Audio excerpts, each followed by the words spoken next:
Bien, bonsoir à tous. Je vais vous proposer de commencer sans trop tarder.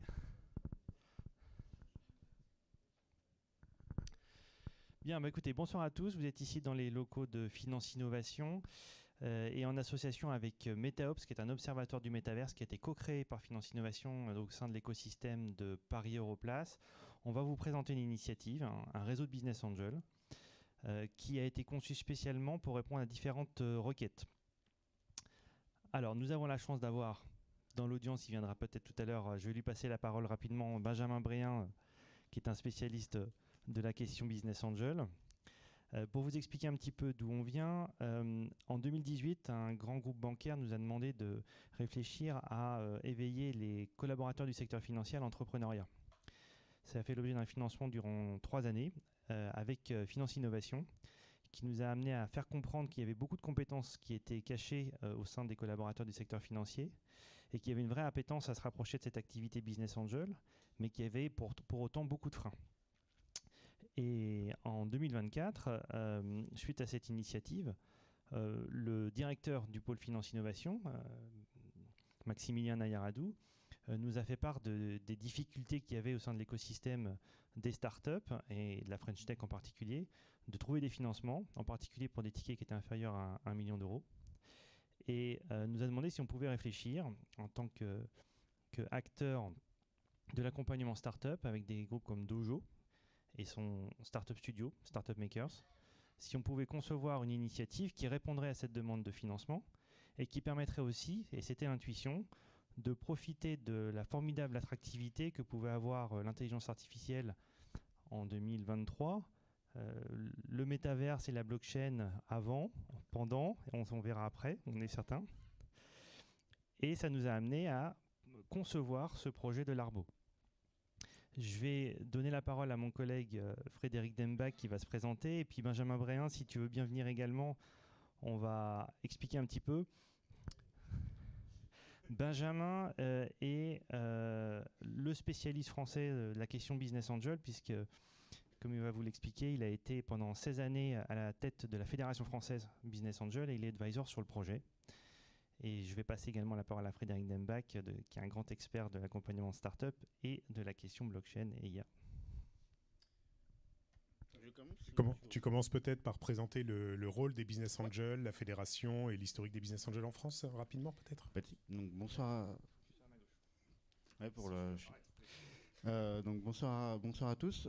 Effectivement, en fait, du coup, j'ai été longtemps au sein de la fédération nationale des business angels. Je suis moi-même business angel, ex-entrepreneur aussi, étudiant à l'époque aussi. Et donc du coup, j'ai pu créer une quarantaine de réseaux de business angels durant cette période. Et je trouvais en fait aussi assez intéressant votre approche. Et donc du coup aussi cette approche de pouvoir, si je peux me permettre, mais un peu les pieds sur terre en fait à une certaine catégorie d'acteurs sur le côté en fait du financement du non-côté et surtout des startups. Donc du coup en fait on fait un pari sur un business plan, donc du coup un PowerPoint, un plan financier, c'est-à-dire un tableau Excel, et surtout sur une équipe. Et donc du coup, c'est pas forcément les critères, on va dire, de cette catégorie d'individus que vous souhaitez toucher. Et du coup, je pense qu'en fait, du coup, il y a une. Tu parlais en fait de l'acculturation sur le côté métaverse et autres, mais je pense qu'il y a aussi une grosse acculturation en fait ce type d'acteurs potentiels, business angels, vers du coup en fait cet investissement de mon côté à titre personnel et surtout à titre accompagnement parce qu'ils ont beaucoup de qualités, de valeurs en termes d'accompagnement et en fait c'est le côté pluralisme qu'on connaît chez les business angels, c'est-à-dire d'investir à plusieurs et donc de pouvoir mettre en commun nos capacités, nos expertises, nos compétences auprès de ces entreprises afin de pouvoir les faire grandir. Alors du coup, je rebondis directement. Donc, je suis Frédéric Dembach, j'ai été le fondateur de Dojo. Nous avons créé le premier accélérateur de start-up privé en France. Et le retour d'expérience qu'on a eu quand on a voulu impliquer des business angels, c'est finalement une grande frustration parce qu'on rencontre les startups. Alors nous sommes tous les trois un business angel avec des tickets plus ou moins lourds, mais à 6 ou 7 chiffres. Au final, on rentre dans la vie d'une startup à un moment très précis Et en fait, soit ça ne marche pas, bon bah frustration, soit ça marche et quelque part on est qu'ils ne viennent pas voir au moment de rentrer en grande école, si vous voulez. Et donc, comme d'un côté, on est associé à un moment très précis de la vie de la start-up et que de l'autre, ben ensuite elle souhaite aller vers d'autres acteurs, des fonds, des choses de ce type, et qu'en plus l'implication n'est pas récompensée, puisque quand on est business angel, on met un ticket, qu'on s'implique fortement derrière ou pas, on n'a pas plus de parts. Il y a le côté business et le côté angel. Il y a le côté business et le côté angel. Et le côté angel, on finit par s'user très rapidement. Et donc, on a essayé de réfléchir. Tu passes peut-être à la slide suivante. Hop, merci. On a essayé de réfléchir à comment changer les règles du jeu, et alors pas en se posant en révolutionnaire contre les réseaux de business angel, puisque la présence de Benjamin ici montre bien que le but c'est de se relier à l'existant, au réseau de business angel, mais d'apporter un complément. Et pour apporter ce complément, on ne peut pas s'en sortir avec uniquement des startups extérieures. Puisque par définition, comme on vient de le dire, les startups extérieures, on a très peu de contrôle dessus. On a un contrôle de type filtre à l'entrée. Est-ce que la startup est suffisamment solide, etc. C'est ce qu'on doit à nos membres. On a un contrôle en aval de négociation au nom de nos membres. Non, ta startup ne vaut pas 180 millions aujourd'hui. Je veux dire, vous êtes 2, vous n'avez pas encore de produit et il n'y a pas de preuve de marché. Non, ça ne va pas le faire. Mais finalement, le lien s'arrête un petit peu là. Et donc, on travaille en insérant un nouvel élément dans le dispositif qui est un Startup Studio. Un Startup Studio, pour ceux qui ne connaissent pas le concept, c'est une usine à start-up. Le plus connu en France s'appelait eFounders et a créé de nombreux projets software as a service qui ont un très beau succès. Et l'idée, c'est de capitaliser sur des briques technologiques, sur des communautés, sur des choses de ce type, pour lancer en rafale des startups. Et ce qui est très intéressant, c'est que du coup, ce sont des startups sur lesquelles on a un contrôle, puisqu'elles viennent d'une entité parallèle au club de Business Angel, mais sur laquelle on a un contrôle. Et de ce fait, ça va donner une manière d'impliquer les business angels de manière beaucoup plus intéressante.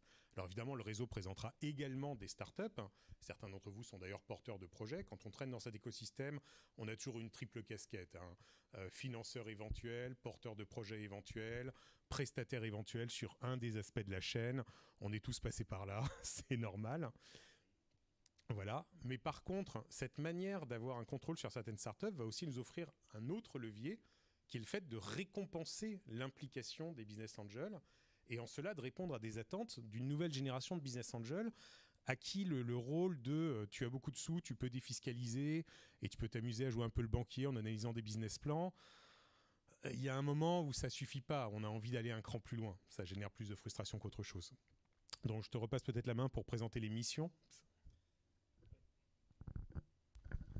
Donc, le réseau de Business Angel Larbo, il va s'appuyer sur 3 types de missions. Premièrement, et ça répond à la mission aussi de la Fédération française, c'est d'augmenter, de faire émerger de nouveaux Business Angels. On connaît les freins, on a mené une expérimentation pendant 3 ans avec Finance Innovation, avec le groupe HSBC. Et donc, on a acquis une expérience sur ce sujet qu'on va mettre à disposition de ceux qui ont envie de s'impliquer dans les startups fintech, mais dans les startups également de l'intelligence artificielle, de la robotique et également de la blockchain. Peut-être juste un mot là-dessus. Lorsqu'on a animé les ateliers Casual Angels, on s'est rendu compte que dans la tête des gens, un business angel, c'est quelqu'un qui était millionnaire et qui voulait défiscaliser en mettant des tickets de 100 000. Voilà, c'est Xavier Niel, quoi. Et des Xavier Niel, il n'y en a pas beaucoup en France, alors que des gens qui ont un très bon salaire, des compétences à apporter à une jeune start-up qui se lance, là par contre, on estime que c'est plusieurs centaines de milliers de Français qui pourraient être business angels, à comparer avec le chiffre total des business angels actuels qui est de combien dans la fédération ? Au sein de la fédération, 5500. Et en fait, l'objectif 5500 au sein de la fédération, l'objectif étant du coup de pouvoir atteindre, c'est d'ailleurs l'objectif on s'était donné avec Paul Midi quand on a fait changer la fiscalité sur la finance 2024. Bon, le budget vient d'être présenté aujourd'hui, donc du coup je ne fais pas de plan sur la comète. Toutefois, c'est l'objectif d'atteindre 20 000 business angels d'ici 5 ans. Vous voyez que par rapport à des centaines de milliers, ça reste finalement très très faible, surtout quand on compare à un pays de taille comparable à la nôtre comme l'Angleterre. Il y a effectivement un problème de culture, mais il y a aussi et surtout un problème de récompense du travail de business angel et pas simplement de vache à lait, si on résume très simplement. C'est exactement ça. Donc c'est un réseau qui va jouer sur également l'implication. L'idée, c'est de mettre en place des dispositifs qui vont permettre d'avoir un retour sur l'engagement et non pas comme on fonctionne dans les réseaux traditionnels. Une fois qu'on a investi, on doit du temps qui est non mesuré, non qualifié et pas forcément toujours écouté. En plus.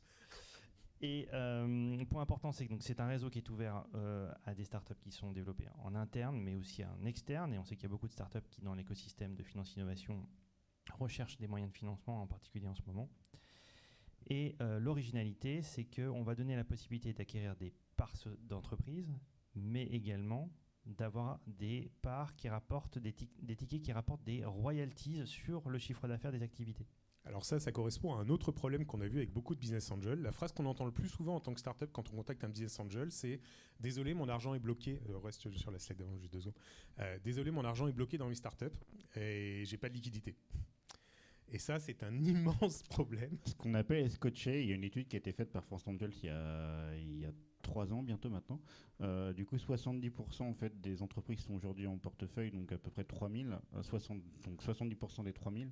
En fait, c'est des entreprises sur lesquelles, en fait, ce qu'on appelle la zone grise, dans lequel en fait, les boîtes se développent mais pas suffisamment pour intéresser d'autres investisseurs pour acheter les actions en fait, des business angels et rapportent pas suffisamment pour pouvoir que le fondateur puisse avoir suffisamment de liquidité ou de trésorerie pour pouvoir mettre en place en fait un LBO ou MBO par exemple pour pouvoir acheter les parts des investisseurs historiques, donc les business angels. Eux, ils appellent ça la zone grise, nous on appelle ça le marais.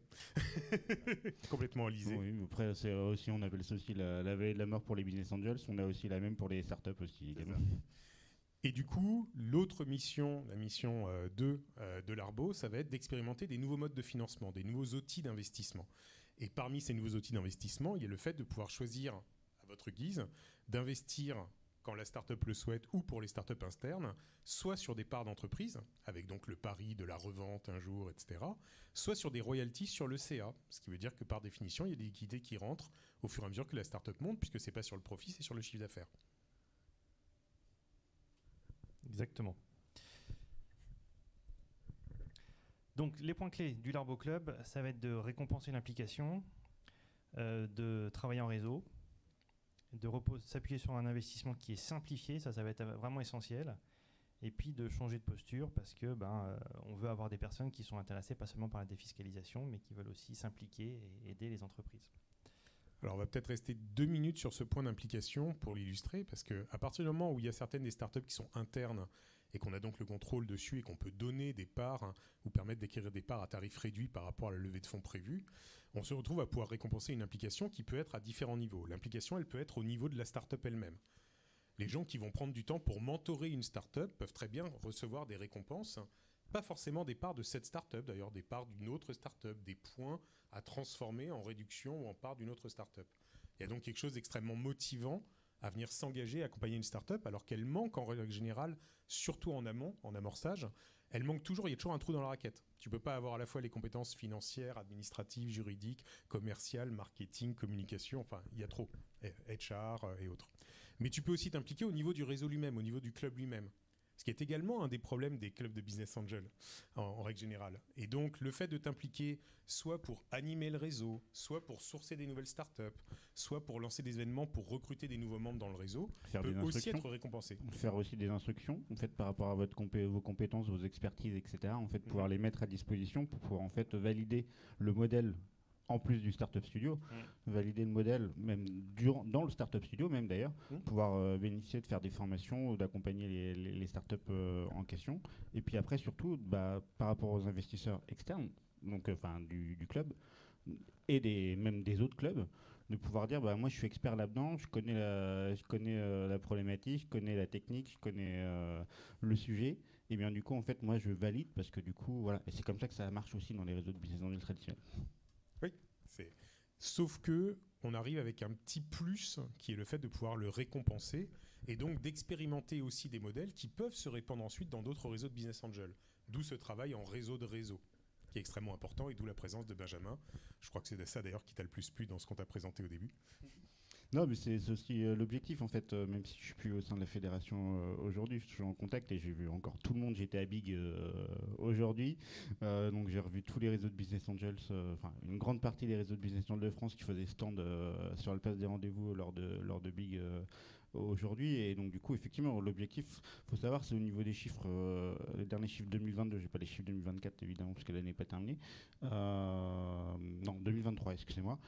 Du coup, il faut savoir que 65% des investissements sont faits en co-investissement inter-réseau. Et avec les différentes typologies des réseaux de business angels. C'est-à-dire qu'aujourd'hui, il y en a 4 typologies de réseaux de BA.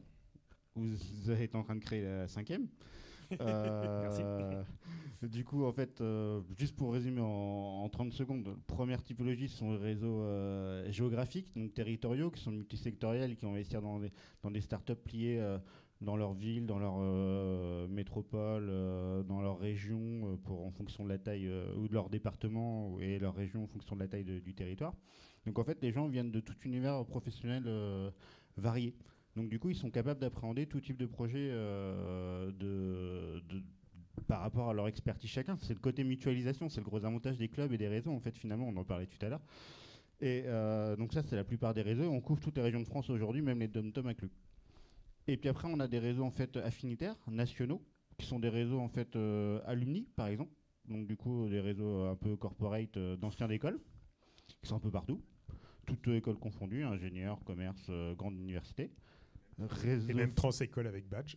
Exactement, badge, donc du coup qui regroupe plein d'écoles d'ingénieurs, XMP, donc X-Minpont, Centrale, mais ils ont même l'EDEC aussi, etc. Il y a Kedge au niveau école de commerce aussi, etc. Enfin bref, il y en a plein. Et puis après, on a aussi au niveau affinitaire, on a le réseau Femmes Business Angels, qui est toujours intéressant en termes de vision. Qu'on a hébergé un an. En plus, exact, effectivement, tu as raison. Et puis après, on a des réseaux sectoriels.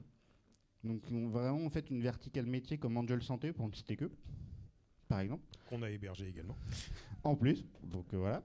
Et puis, moi, j'avais créé, en fait, et maintenant, il y a 7 ans, en fait, une nouvelle thématique, enfin, un nouveau profil de réseau de BA, qui était via Mare Angel, donc lié à l'économie maritime, l'économie bleue. Pourquoi transverse? Parce qu'en fait, contrairement aux réseaux sectoriels qui sont verticaux, le côté, en fait, par exemple, Mare Angels, c'est que du coup, dedans, en fait, on va retrouver des sujets liés à la santé, à la food, à énergie maritime renouvelable, donc du coup l'écologie et le développement durable. On va retrouver des sujets liés aussi à l'industrie, construction navale, et puis au digital, c'était en fait finalement. Et donc du coup, en fait, un 5e profil qui se dessine, qui est en train de vous être présenté actuellement, et du coup, ce serait plutôt en fait un réseau aussi transverse, mais en fait qui serait en fait une sorte d'incubateur de business angels avec un axe métier. C'est exactement le concept. Autre point différenciant, c'est le fait qu'on veut donc simplifier les investissements. Et donc le principe, c'est de s'appuyer sur des investissements forfaitaires. C'est quelque chose qu'on va développer dans le reste de la présentation, mais ça va être un principe qui va permettre d'accélérer les discussions, les négociations. Tout est codifié à l'avance pour être beaucoup plus facile à appréhender par des apprentis business angels. Alors ça, c'est quelque chose qui vient dans une lignée qui a déjà connu une étape de ce type il y a une dizaine d'années. C'est quand, sous l'impulsion des SAFE, je crois que c'est The Family qui était à la commande pour introduire une adaptation qui s'appelait les BSAR, et qui permettait de dire, vous n'avez pas à négocier la valorisation, en résumé, vous mettez votre ticket, et du coup, c'est au prochain tour, quand il y a des gens plus gros qui mettront des gros tickets, et c'est là qu'on calculera à quelle valorisation vous êtes rentré, en faisant une décote de 30% par exemple. Et ça a eu un impact absolument gigantesque, parce que au lieu que les business angels soient à se poser des questions de quelle est la valeur du projet qu'on me présente, ça permettait de décorréler les deux. J'investis tout de suite, et c'est des gens plus compétents que moi, à savoir des fonds, qui définiront la valorisation qui s'appliquera rétroactivement à moi avec une décote. Résultat, on a vu des levées de fonds se faire en 15 jours au lieu de 4 mois. Et ça a eu un impact sur l'écosystème absolument gigantesque. Parce qu'au lieu d'avoir un sujet compliqué, un process compliqué, on pouvait sur une soirée faire sa levée de fonds quelque part, ce qui nous ramenait un peu au niveau des demo days de grands incubateurs américains comme Y Combinator, etc. Et donc, on vient dans cette lignée-là avec un mécanisme qui est différent du BSAR, qui est du ticket forfaitaire, ce qui revient finalement au même, à savoir qu'il n'y a pas de discussion sur la négociation. Donc ça, c'est ce qu'on va vous présenter maintenant plus en détail. Donc ça, c'est juste pour reprendre l'historique. Donc Christophe en a parlé. On s'appuie sur un programme qui s'est déroulé à partir de 2018 aux Champs-Élysées, chez HSBC, avec le soutien de Finance Innovation. La logique d'adhésion, étant donné qu'on souhaite travailler en synergie avec les autres réseaux, on ne peut pas mettre une adhésion de base qui soit à 1 500 € ou 1 000 € comme à notre réseau. Donc, on a choisi de faire une adhésion qui est très très faible pour être complémentaire. Rejoindre l'Arbo Club en tant que membre simple, c'est 88 € par an. Ça va, pas déconner non plus. Pourquoi c'est pas zéro? Tout simplement parce qu'il faut quand même un minimum filtrer. Et on sait que quand il y a un ticket même minimum, ça filtre un minimum les gens, et c'est même une obligation légale pour avoir des gens qualifiés, qui soient considérés comme des gens à qui on peut présenter des dossiers d'investissement. Si je peux me permettre effectivement de rebondir là-dessus, en fait, du coup, effectivement, on l'a vu dans tous les réseaux de business angels, c'est que quand la cotisation est faible, il y a beaucoup de, par exemple, Badge, ils ont un problème, si on parlait tout à l'heure de Badge, la cotisation, elle n'est pas forcément très élevée. Voilà, 85 € par an. C'est ça. C'est la même chose. Et quand je lançais des réseaux de business angels, je leur disais, mais mettez au moins un plafonnium. On cherche des investisseurs, on ne cherche pas des touristes, encore moins des consultants qui vont venir en fait effectivement essayer de draguer en fait les startups qu'on a à côté. Et on se fait une 2 qui est absolument magique, d'où le fait qu'il y a également une cotisation premium qui elle est à 888 € par an, ce qui nous met à mi-chemin entre des réseaux comme Femme Business Angel qui sont je crois à 600 € par an et des réseaux plus gros qui sont à 1000 ou 1500 € par an. C'est un tarif un peu intermédiaire. Le prix du marché. C'est ça.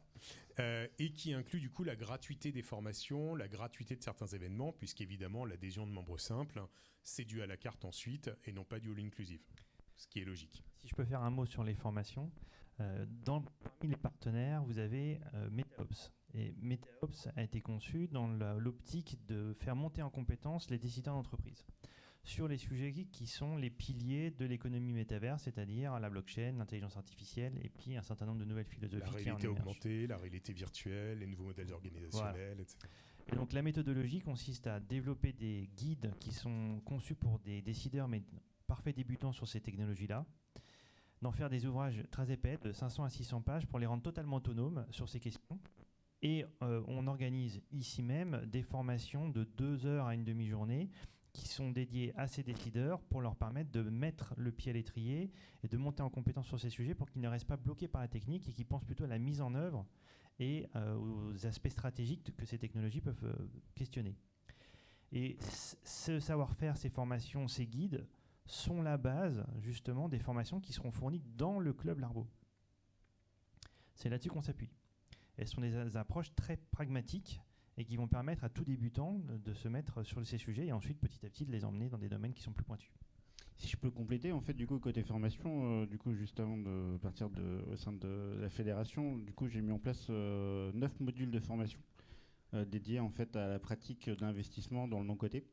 Donc ça va, puisque le terme du business angel pour les nuls, BABA. BABA du BA, sans mauvais jeu de mots. Et puis après, en fait, jusqu'à en fait, l'accompagnement, la valorisation, la sortie, également la négociation de la sortie, etc. Donc il y a 9 modules de formation qui sont disponibles et l'objectif, de toute façon, c'est que ce réseau intègre la fédération et donc du coup pouvoir disposer en fait de l'ensemble de ces modules à terme. Et à ces formations autour du financement de l'innovation, du financement des startups, on rajoute évidemment des formations sur les technologies sous-jacentes, puisque à moins que vous soyez resté dans un trou les 6 derniers mois, je pense que vous avez vu arriver la déferlante de l'IA, avec la révolution annoncée et qui est en train de se produire sous nos yeux dans un nombre de secteurs absolument délirants. Il y a des métiers qui sont en train de tomber les uns après les autres. Il y a un côté assez terrifiant sur le rouleau compresseur qui arrive. Et le moment où ça va s'emballer encore plus, c'est quand l'IA va rencontrer la blockchain. On commence à voir émerger les projets qui mêlent les deux. Et c'est là que le rock'n'roll va vraiment commencer. Sauf que pour qu'un business angel ou pour que l'un d'entre vous soit capable soit de se projeter dans un tel projet, soit de se projeter en tant qu'investisseur et d'évaluer l'intérêt d'un tel projet, faut un minimum de compétences sur ce domaine. Et on a beau se rassurer en regardant passer des posts LinkedIn à répétition, il y a un moment, avoir les mains dans le cambouis, il n'y a juste rien de mieux pour comprendre le sujet. Et on retombe sur la dichotomie entre les startups externes, où il y a quelque part un jeu marketing. La startup est là pour présenter des slides, rendre la mariée très belle, etc. on le sait, ça fait partie de nos métiers d'accompagner les startups pour le faire. Ça fait partie des modules qu'on propose sur une autre activité parallèle à celle-ci. Et de l'autre côté, le fait d'avoir des startups internes, où là, par définition, si vous mettez un pied dedans, il n'y a pas de marketing, il n'y a pas de simagrée, vous êtes dedans et vous voyez sous le capot ce qui se passe. Et donc, il y a un aspect apprentissage et découverte de l'intérieur d'un projet qui ne peut pas être remplacé par une simple formation, mais qui vient prendre le relais des formations en question. Donc, les sessions, il y aura 8 sessions organisées par an. À chaque session, on vous présentera au minimum 2 startups externes et une startup interne du Startup Studio. Ça peut être plus dans les 2 cas, hein, évidemment, mais c'est un minimum. Alors, on est tranquille sur le fait de tenir ces minima, puisque, comme le disait Benjamin, les réseaux travaillent en cofinancement dans 2 tiers des cas.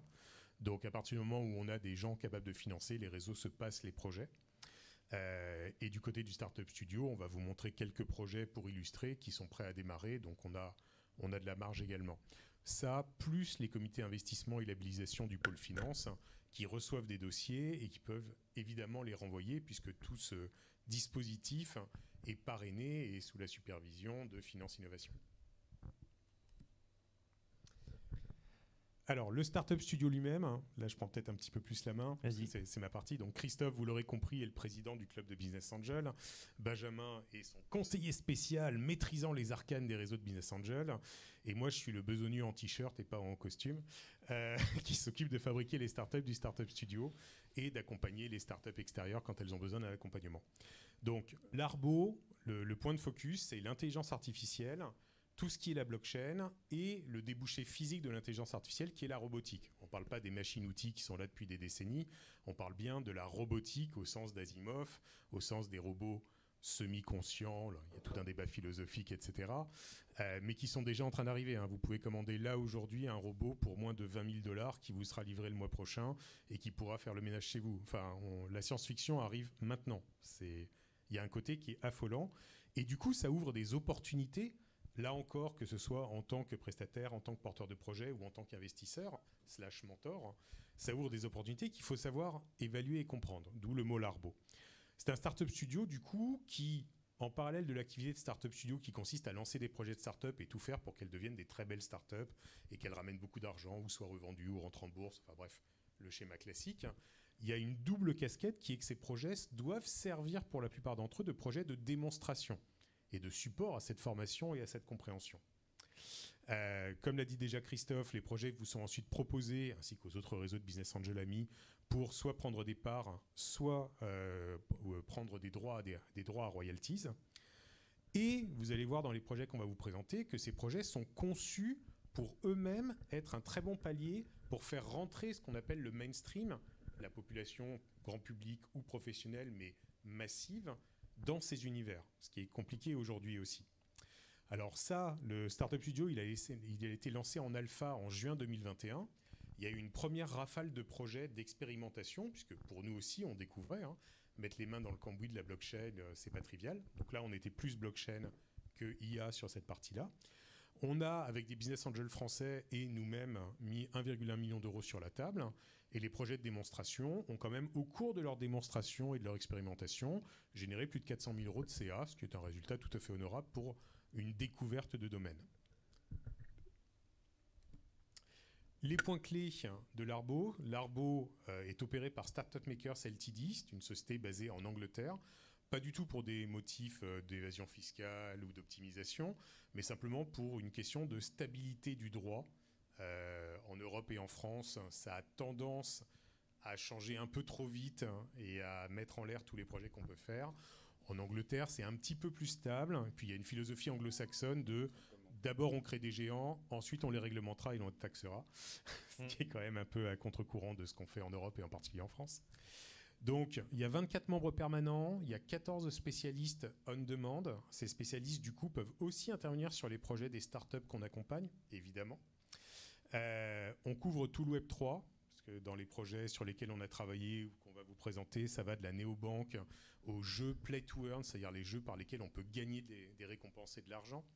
Ce qui nous ouvre une magnifique illustration de ce que je disais sur le terrain français et européen avec la loi Jonum qui est arrivée cet été par surprise en mode « Non mais en fait vous êtes comme un casino, il faut demander une autorisation ». Merci, vous avez rien d'autre à foutre cet été. Des places de marché NFT, des bots de trading, bref, énormément de types de projets différents. Les partenaires liés à Finance Innovation nous donnent accès à un vivier de grands comptes et de grands partenaires qui est extrêmement fort et qu'on a déjà mobilisé sur des événements et autres. Donc la liaison se fera assez naturellement. Le business model d'un startup studio est un business model statistique, comme celui d'un fonds d'investissement. C'est-à-dire que quand tu es start-upper, tu lances ta startup, ça passe ou ça casse. Malheureusement, ça casse plus souvent que ça ne passe. Quand tu es fonds d'investissement, tu fais un portefeuille et tu espères que 1, 2, 5% de tes projets vont faire plus que compenser tout ce que tu as mis dans l'ensemble des projets. Là, c'est la même logique. Et évidemment, c'est ce startup studio qui propose au club de Business Angel des tickets préformatés pour un investissement simplifié et accéléré, comme on l'a déjà évoqué. Donc ça déjà dit, fin de l'alpha déjà dit. L'équipe est très internationale, il y a moins de 50% de l'équipe en Europe, plus de 30% en Asie, il y en a également en Amérique et en Afrique et au Moyen-Orient. Il y a une volonté que les projets sortent du syndrome d'Astérix. Je ne sais pas si vous connaissez cette expression, la boîte qui fait « je vais prendre la France, puis après j'ouvrirai une antenne en Allemagne ».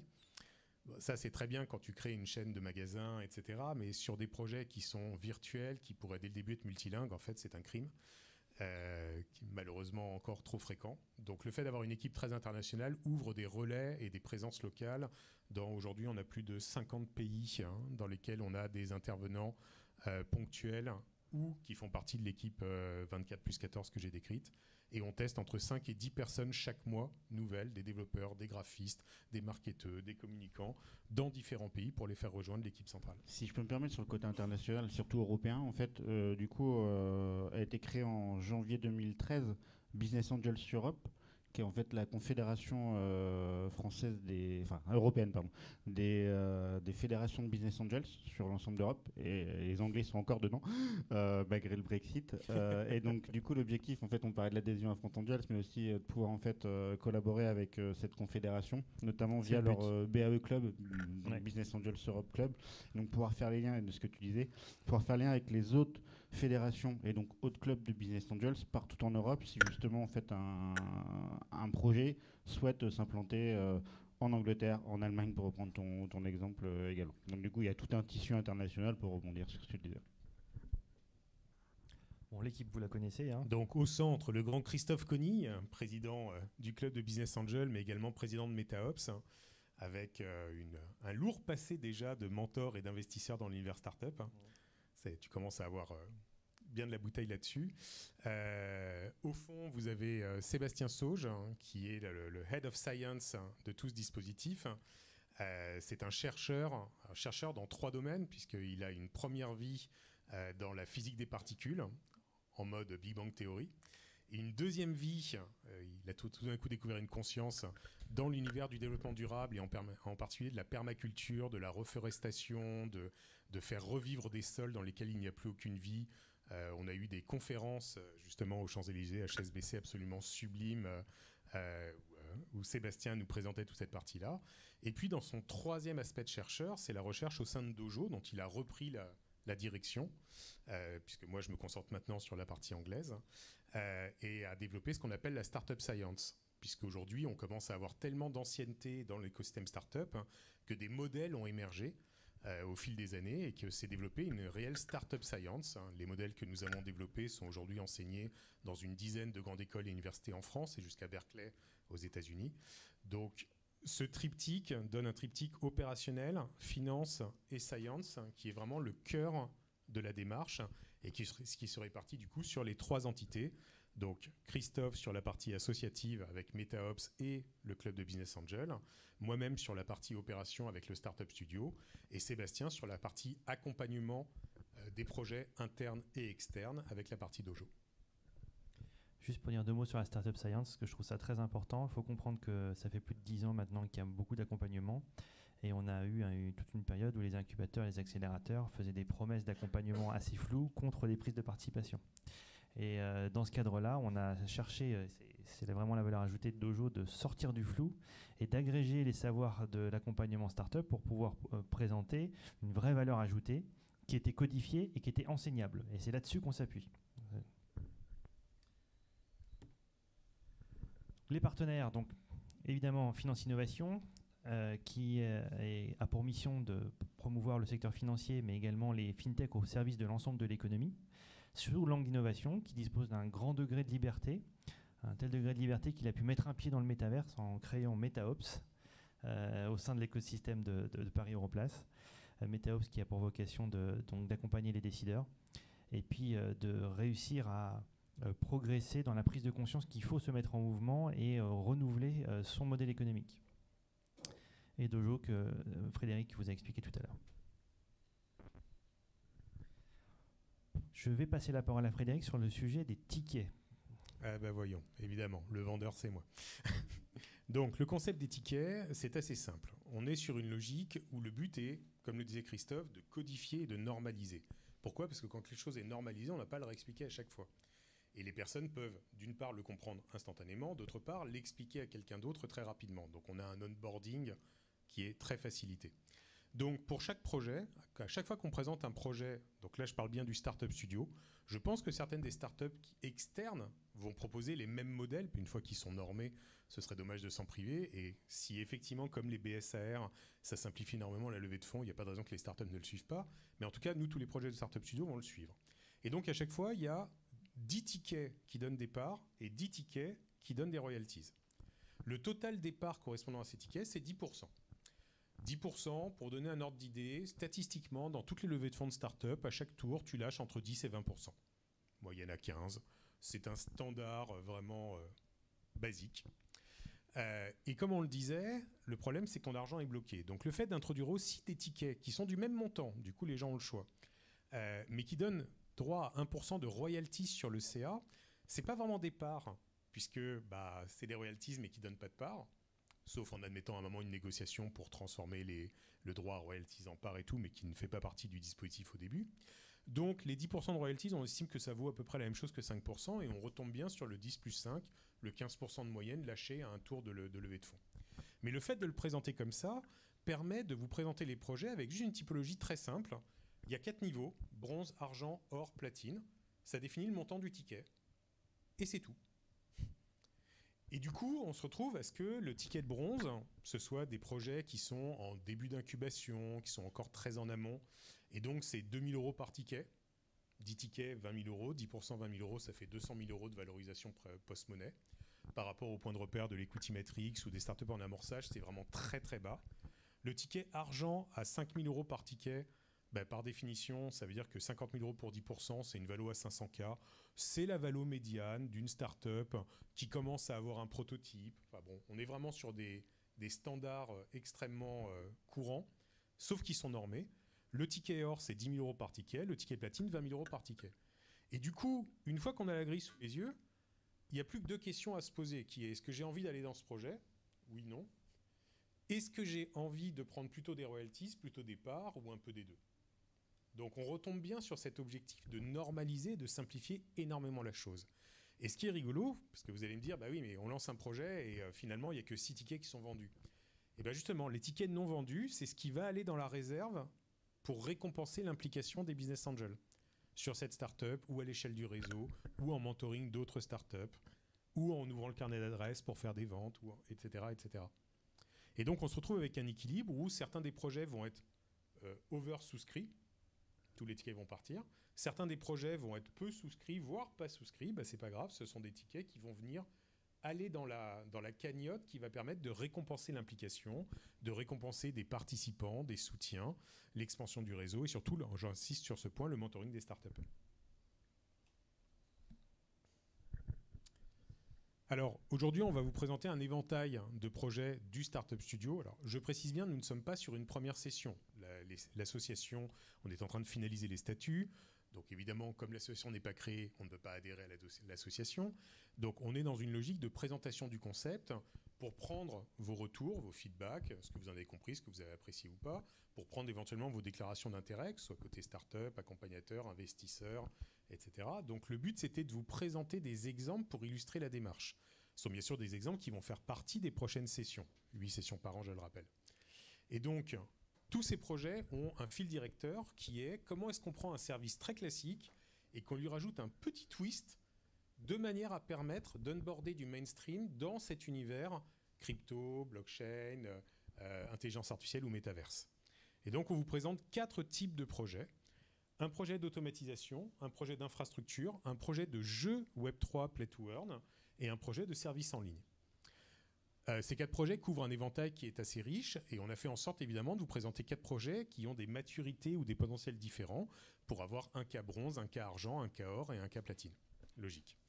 Donc les 4 projets sont Cosmobot, on va rentrer plus dans le détail de chacun, qui est un bot de trading sans stress, Drawing Bank, qui est une place de marché NFT prévue, j'ai l'habitude de dire prévue pour que ma mère puisse s'en sortir.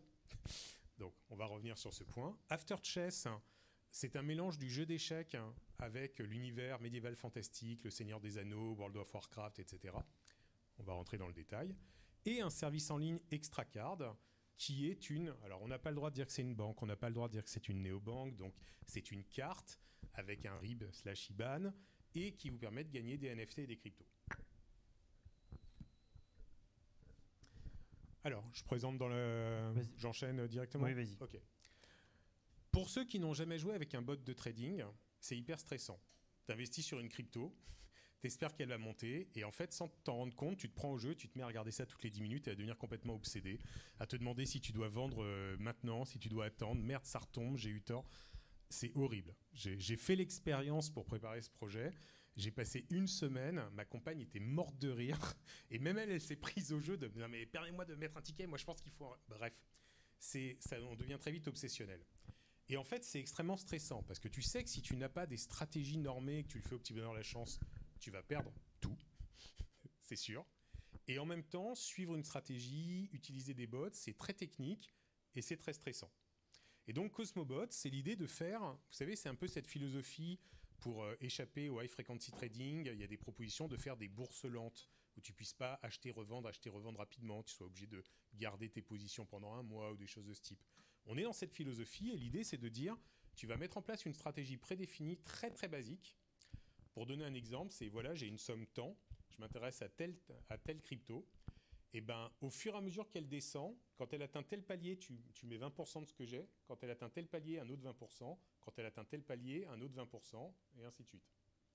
Tu laisses tourner, tu t'en vas. Ou alors, tu as une stratégie ping-pong. Chaque fois qu'elle descend, tu achètes avec tout ce que j'ai en trésor. Chaque fois qu'elle remonte à ce plafond, tu vends tout. Et tu essaies de faire du ping-pong et ça accumule. Ça, c'est un projet qui est fini en termes de développement. On peut vous ouvrir des comptes de test, on peut vous permettre de commencer à trader dessus, et qui est lancé donc en tant que projet bronze, parce que ça va servir de projet support à d'autres projets, mais ce n'est pas non plus le projet révolutionnaire de l'année. Donc celui-là, il est en bronze avec des tickets à 2K. Je voudrais souligner la particularité de pouvoir travailler avec un démonstrateur qui vous permet de tester plutôt que de regarder un PowerPoint. C'est une énorme différence. Vous pouvez vérifier que ça fonctionne avant. Oui, c'est vrai qu'on n'a pas insisté sur ce point avec Benjamin, mais le plus gros risque des business angels, c'est que l'équipe explose ou ne réussisse pas à réaliser le produit qu'elle vous présentait, parce que finalement, c'était très beau sur le papier, mais c'est compliqué à faire, plus qu'on ne l'avait anticipé, etc. Le fait d'intervenir avec le Startup Studio Lab vous permet d'intervenir à l'étape d'après. C'est-à-dire qu'il n'y a rien de prouvé sur le modèle économique, sur l'équipe, etc. Par contre, le projet, il est développé, ça y est. Dans une V1, qui sera encore améliorée, mais il est développé, ça fonctionne. Et ça élimine déjà, je pense, plus de 50% des cas de défaillance. Mais largement, en fait, du coup, aujourd'hui, les business angels, avec l'expérience qu'ils ont aujourd'hui, maintenant depuis plus d'une vingtaine d'années, en fait, la fédération a été créée en 2001. Avant, il y avait les business angels, c'est même pas qu'ils faisaient cette activité qui s'appelait business angel d'ailleurs à l'époque. Et puis ils le faisaient de manière individuelle, donc du coup, en fait, c'est le meilleur moyen de se casser la figure pour rester poli. Et d'où le côté mutualisation dont je parlais également tout à l'heure. Donc de compétences, d'expertise, d'analyse aussi des équipes, c'est très important sur le sujet. Mais effectivement, maintenant, c'est avoir de la métrique, des chiffres, de la preuve de concept, des choses tangibles en fait à montrer. Je mets la deep tech de côté sur ce sujet-là. Je suis intervenu ce matin sur un sujet deep tech encore. Donc du coup, non. Là, en fait, même dans l'IA, on est limite dans la deep tech aussi sur des sujets en fait. T'as vu que le prix Nobel de physique a été attribué là pour des travaux sur l'IA. Oui, c'est arrivé. C'était hier ou aujourd'hui, je sais plus. Ouais, et donc du coup, ce que je te disais en fait, c'est exactement vrai. En fait, c'est de pouvoir montrer, d'avoir des choses tangibles, pouvoir toucher, pouvoir tester. et de pouvoir aussi de se mettre à la place et de comprendre. On en parlait tout à l'heure en introduction en fait avec Christophe sur le côté en fait c'est un labo pour les startups, mais aussi c'est un labo pour les futurs investisseurs qu'on souhaite fédérer derrière, de comprendre en fait ce dans quoi ils vont investir. Et par expérience, et je terminerai là-dessus. C'est le secret de Warren Buffett. J'investis que dans ce que je comprends. Alors, il y a deux profils effectivement, mais 90% c'est j'investis dans ce que je comprends. Et les 10% autres qui sont un peu, on va dire, un peu plus entreprenants, un peu plus anglo-saxons dans l'esprit, la version risque. En fait, on en revient là-dessus, ce que tu disais tout à l'heure. Du coup, c'est de dire, je vais investir ce que je comprends pas, mais par contre, il y a un copain business angel dans mon club qui connaît bien le sujet, etc. Moi, je comprends pas, mais du coup, je vais y aller parce que du coup, lui, il est bon et il connaît le sujet. Et donc, du coup, le sujet, il m'intéresse. Je le comprends pas, mais il m'intéresse si j'ai envie de comprendre. Et si en plus, du coup, je vais comprendre en investissant, c'est encore mieux. Donc, effectivement, là, la preuve de faisabilité technique est passée, puisque le service est en ligne. Et en plus, vous pouvez vous projeter en vous demandant, mais est-ce qu'il y a des gens qui vont l'utiliser ? Moi-même, je l'utilise. Ah oui, c'est utile. Bref, vous voyez la logique. Donc, le deuxième projet qui est classé Silver, donc là, c'est 5 000 € le ticket, c'est une place de marché NFT simplifiée. Les places de marché NFT aujourd'hui, c'est un enfer. Les NFT, vous savez, ce sont ces titres de propriété sur la blockchain d'un fichier. Alors, l'image d'Épinal, c'est l'image, le tableau de Beeple ou des choses de ce type, l'art digital, les choses de ce type. Mais en réalité, le titre de propriété d'une maison peut être sur la blockchain. Il y a des expériences aujourd'hui de titres de propriété ou droit à royalty sur un portefeuille de musique qui peuvent être sur la blockchain. Donc, il y a énormément de choses de ce type. Tout ça, c'est des NFT. Les cryptos, c'est ce qui transfère la valeur. Et les NFT, c'est le truc de valeur qui peut être acheté ou revendu avec des cryptos, les deux étant sur la blockchain. Aujourd'hui, l'expérience d'utiliser une place de marché NFT, c'est juste impossible. Donc, je vais reprendre l'exemple. Merci maman. C'est impossible pour ma mère. Il faut installer MetaMask, réussir à se connecter, comprendre que les prix sont exprimés en Ethereum ou dans des monnaies encore moins connues, avec entre parenthèses en petit le prix en dollars qui n'arrête pas de changer suivant le cours, qui peut monter, descendre. C'est pas pour la plupart des gens qui sont l'essentiel des acheteurs d'art, l'essentiel des spéculateurs dans tous les domaines d'art, c'est incompréhensible. Point. C'est un niveau de technicité, j'ai même envie de dire un niveau de geekitude qui est pas admissible quelque part. Le fait simplement de faire une place de marché de NFT avec juste un twist, les prix sont en dollars en gros, ils sont fixes en dollars, et ce qui est entre parenthèses et qui n'arrête pas de bouger, c'est le prix en Ethereum. Ça a l'air con comme détail. Mais ça veut dire qu'on peut avoir quelqu'un qui ne connaît pas le domaine, qui se dit j'achète ce tableau à 500 parce qu'il y a quelques mois il a été acheté par quelqu'un à 200, racheté par quelqu'un à 400, c'est un artiste qui monte, je pense le revendre à 1000. Que l'Ethereum entre-temps il soit monté à 10 000 € ou descendu à 200 €, en fait ça ne joue pas.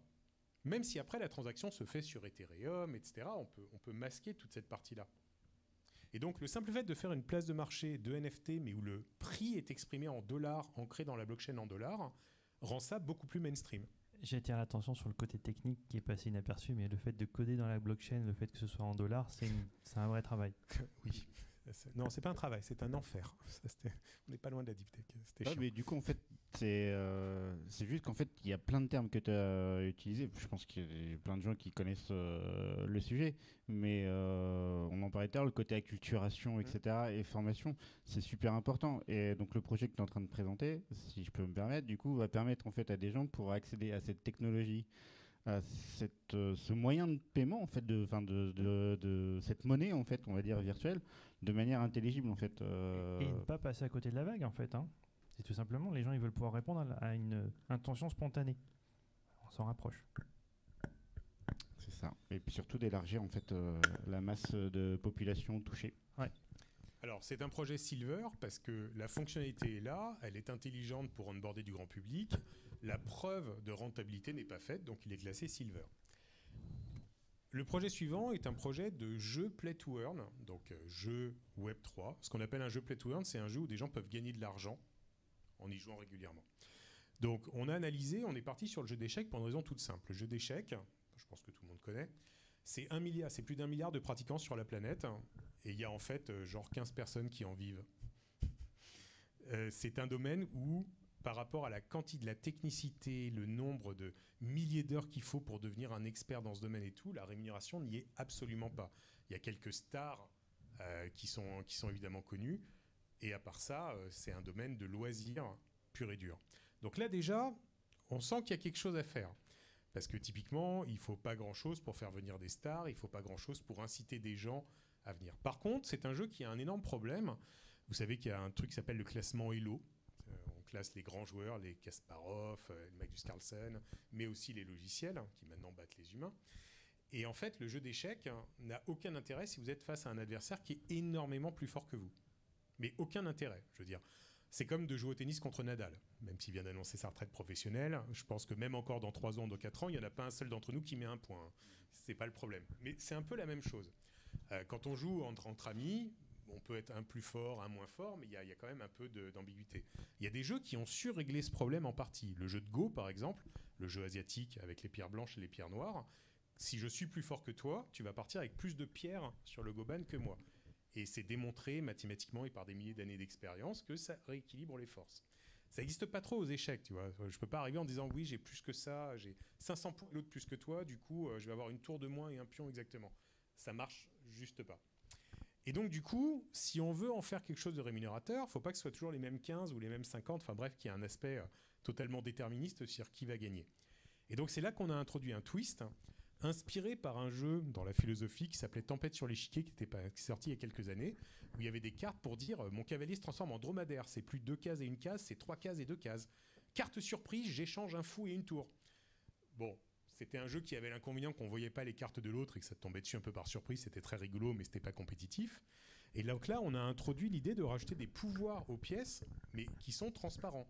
Donc on peut avoir Magnus Carlsen en face de nous qui fait alors attends, je sais que tu as un pouvoir qui te permet de faire ça et ça. Il n'empêche que toutes ces routines, toutes ces habitudes, tous ces coups préformatés, il va rester plus fort que nous tous réunis, hein, c'est pas la question. Mais quand même, il y a une chance de le prendre. Et il y a une chance au moins d'avoir l'impression qu'on a une chance de le prendre et de s'amuser. Et donc, on a mélangé ça avec un aspect médiéval fantastique, donc Seigneur des Anneaux, World of Warcraft, etc., en associant ça avec des races. Concrètement, les pièces d'échecs que vous connaissez, c'est le jeu des humains. Et les nains avec leur barbe et leur grosse hache, et ben les nains, ils ont des petites pattes, donc leurs fous et leurs tours peuvent se déplacer que de 4 cases maximum au lieu de 7 cases. Mais en compensation, le roi nain, une fois par partie, il a le droit de taper sur le sol avec son marteau et de dire non, joue autre chose. Vous voyez la philosophie ? Et des personnages qui ont été créés par un collectif qu'on a de personnes qui travaillent sur l'intelligence artificielle et qui créent des visuels absolument époustouflants. Et donc, ça va nous permettre de mettre en vente des collections de NFT. Il va falloir certains NFT pour avoir le droit de jouer certaines races. Pour d'autres races, il faudra à la fois avoir les NFT et avoir gagné un niveau Elo suffisant. Ça va permettre d'introduire un classement, un niveau Elo, mais un classement général, mais aussi un classement particulier. Magnus Carlsen, il est, je ne sais pas combien il est actuellement, 2900, 3000, enfin en Blitz, je crois qu'il est à 3500, enfin c'est monstrueux. Mais pas en Blitz, je crois qu'il est à plus de 3002 et Ikura aussi. D'accord, exact. Donc, quoi qu'il en soit, la question, c'est il a quel niveau Elo quand il joue les elfes contre les nains ? Tout de suite, ça rouvre des potentiels un petit peu différents. Et si en plus, on rajoute le fait de pouvoir gagner des NFT qui sont revendables, donc qui ont de la valeur, voire des cryptos sur des championnats où tu découvres dernière minute quelle race tu joues, ce qui, pour les geeks, rappelle une scène d'ailleurs dans Star Wars sur le poker pour gagner le Faucon Millennium. Zut, la variante a changé. Tu peux avoir des aspects très très rigolos et qui tape sur un vivier de plus d'1 milliard de personnes. Donc il y a un potentiel énorme là-dessus. Là encore, la V1 est développée, elle est finie. Par contre, le game design reste à définir, c'est-à-dire qu'on a une technologie qui permet de donner des pouvoirs aux pièces. Maintenant, il faut dire qu'est-ce qu'ils ont les nains, qu'est-ce qu'ils ont les elfes et comment on fait pour que ce soit intéressant. C'est une étape qui va être très rigolote. Et ça en fait un projet Gold, du coup. Avec donc le dernier projet, Platine. Donc Gold, c'est 10 000 € le ticket. Et le dernier projet, chérie, tu sors la carte peut-être ?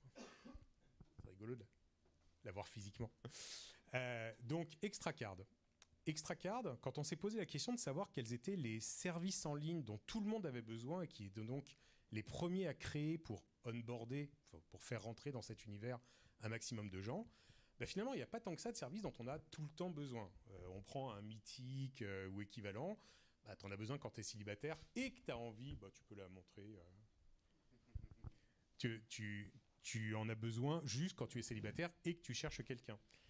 Tu prends un truc de job board pour trouver un boulot, bah, il faut que tu sois à la recherche d'un boulot. Ça a l'air bête, mais tu n'en as pas besoin tout le temps. Et en fait, les services dont tu as toujours besoin, il n'y a pas grand-chose. Alors, il y a la banque, il y a les communications, téléphone ou autre, et il y a l'énergie. Alors, je sais qu'en ce moment, les grands de l'intelligence artificielle veulent monter des projets de centrales nucléaires. On n'en est pas là, on va se détendre. Donc, l'énergie, on met de côté. La communication, on est en train de travailler sur un opérateur téléphone sur le même modèle que ce qu'on vous présente là. Et ce qu'on a créé en premier, ça a été le modèle bancaire avec donc Extracard. Dans le slogan, c'est mieux qu'une banque. Et Extracard, le principe est le suivant. Le principe, c'est que vous êtes abonné à Extracard, vous allez gagner chaque année un portfolio passif qui va se constituer de crypto et de NFT. Et avec un portfolio passif, du coup, quand on va faire des formations ou ne serait-ce qu'envoyer des newsletters permettant de définir exactement ce que vous avez dans le portfolio et pourquoi ça a de la valeur, vous allez les lire. Parce qu'on est tous abonnés à des newsletters qui expliquent ça monte, ça descend et tout, mais on n'est pas concerné. Quand c'est ce qui t'appartient où on t'explique pourquoi ça a de la valeur, bizarrement, tu ne le lis pas avec le même regard, tu ne l'imprimes pas de la même manière. Donc, en schéma d'onboarding, en service en ligne qui permettent de faire venir le grand public dans cet univers, on s'est dit que c'était a priori le meilleur projet pour ça. Et donc celui-là, il est carrément actif. Le service a déjà été lancé en bêta publique. La communication va être lancée là, à ce trimestre-ci, pour aller sur une démarche plus massive. Et on va évidemment relier ça à nos autres initiatives, telles que d'ailleurs le club, puisque quand c'est à partir d'un compte Extracard, par exemple, que tu paieras ton adhésion ou des tickets d'investissement, tu pourras gagner plus de points récompensés ou des choses de ce type, ce qui illustrera la manière dont on peut relier les projets entre eux en nuage de projets. Je parle pas dans le micro, c'est ça? Ok, donc celui-là, il est actif, le service est déjà en ligne, vous pouvez déjà le télécharger sur Apple, enfin sur iPhone ou sur Android, et il va permettre d'être le fer de lance qui regroupe des communautés, puisque à chaque communauté de projets NFT ou crypto, ce qu'on appelle nous des tribus, on leur propose d'avoir une carte personnalisée différente. Donc ça permet également d'illustrer des mécaniques marketing spécifiques à l'univers Web3.